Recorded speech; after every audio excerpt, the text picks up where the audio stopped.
Continuing our reading in No Frills Science Fiction. Today is chapter 9 and we'll finish the book. And through the ceiling. As they pulled themselves together on the floor of the council chamber, Dana couldn't help but shed a few tears. Between the two of them, the plucky robot, who had wanted to be called Poppy, lay in a shattered heap. The last jump had been too much for it. Alex pulled Dana to her feet and placed his arm around her. Together they faced the three aliens from the ship. Without the robot's help, Alex thought desperately, the rest was impossible. The horse, as urbane as ever, made a sweeping gesture of welcome. A most opportune visitation. We have a treat in store. We are about to view the discipline of your little planet. Is that the gist of it, Dr. Harrison?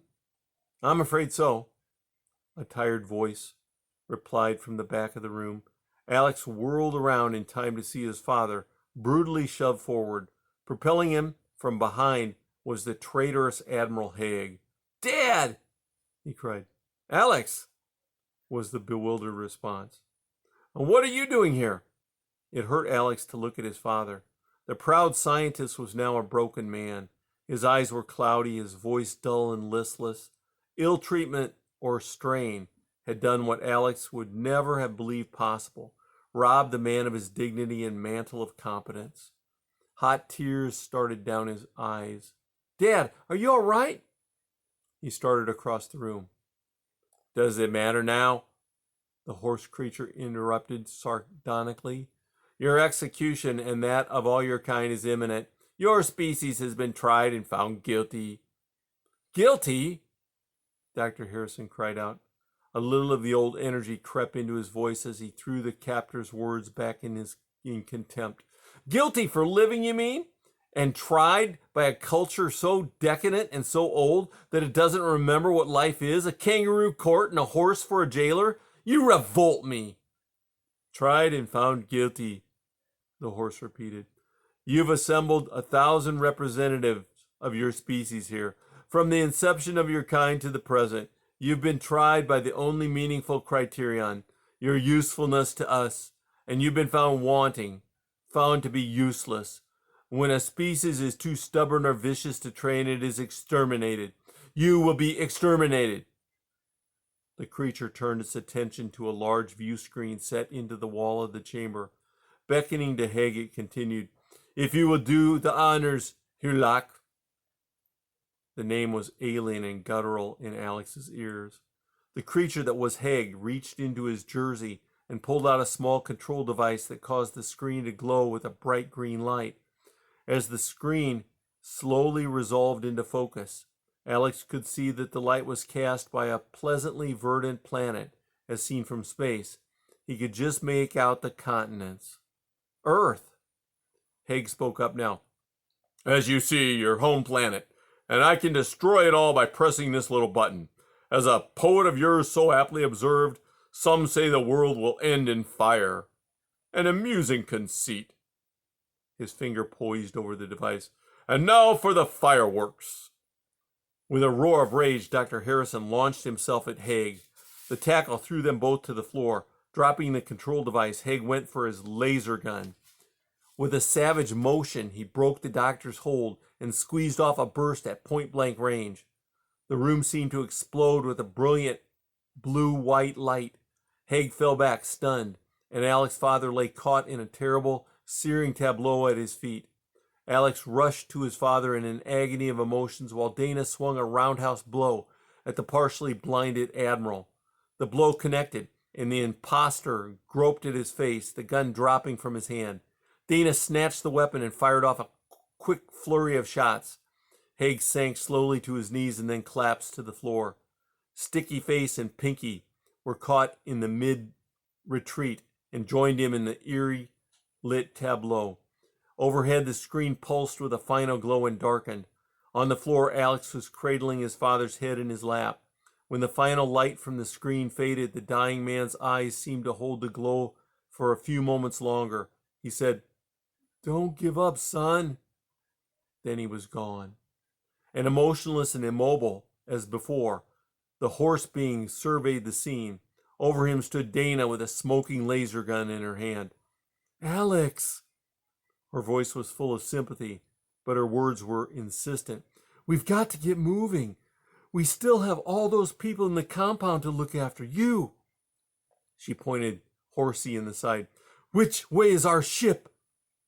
"You'll never make it, you know." "I know you'll be lying here dead if you don't come up with some answers fast. Alex, come on." Slowly he rested his father's head on the floor and stood up. One last lingering look and he turned away. "Don't give up," his father had said. Well, he wouldn't. Dana would never let him. He joined her and together they marched Horsey out of the room. With a hostage, they might have a chance of getting back to the ship. Their journey back was uneventful. Twice they were stopped at checkpoints, but a tickle in his side reminded Horsey to be helpful. Once they mounted a public conveyance, a sort of taxi on rails where, in the privacy of a cabin, Alex wept for the first time since the horrible scene in the council chamber. Earth and all her billions were gone forever. But the loss was too immense to register. Alex wept for his father. Dana wept for them all, and for Poppy. They boarded the ship without a hitch. Carberry was overjoyed to see them, but when neither Alex nor Dana mentioned the bot or Alex's father, his face fell. Like them, he took the news of Earth's destruction calmly. There were no emotional things adequate to the task. Carberry scurried down to the engine room. Alex and Dana fastened their prisoner securely to an acceleration seat and set about lifting off. With a familiar wrench, they were airborne. Alex turned the controls over to Dana and fastened himself into the weapons console. Dana built up speed and began circling the alien city.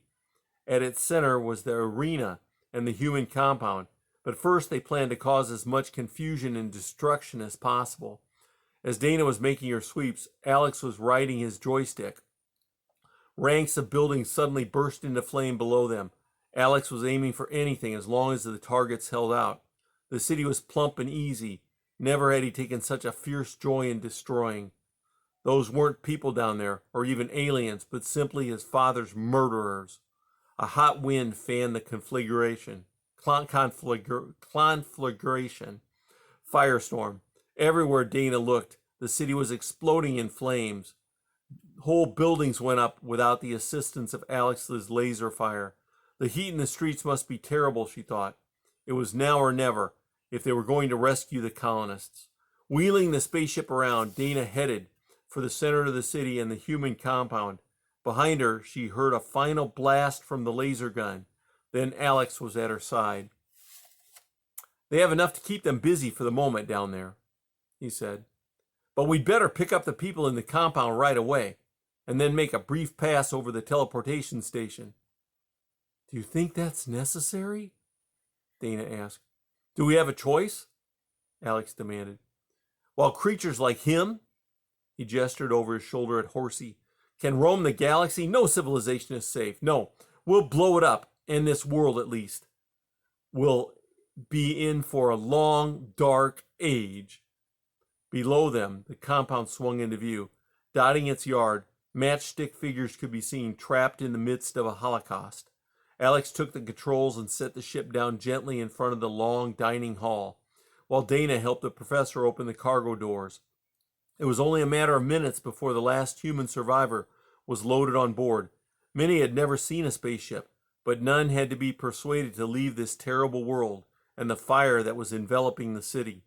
When the last human boarded, Alex motioned Dana to his side and said, Will you see our hostages safely out the door?" "With pleasure," Dana replied. They exchanged a small smile and she hurried off to perform her duty. Horsey was dropped from the airlock from 15 feet up. Dana hoped his dignity, if not his person, suffered some bruising. With a familiar roar, they were off the ground. In a moment, they were circling the teleportation station, and it was rapidly reduced to a smoking rubble. They hung above the ruined city for one last look, and then Alex punched a course for the stars. It was time to look for a new home. And that's the end of No Frills Science Fiction.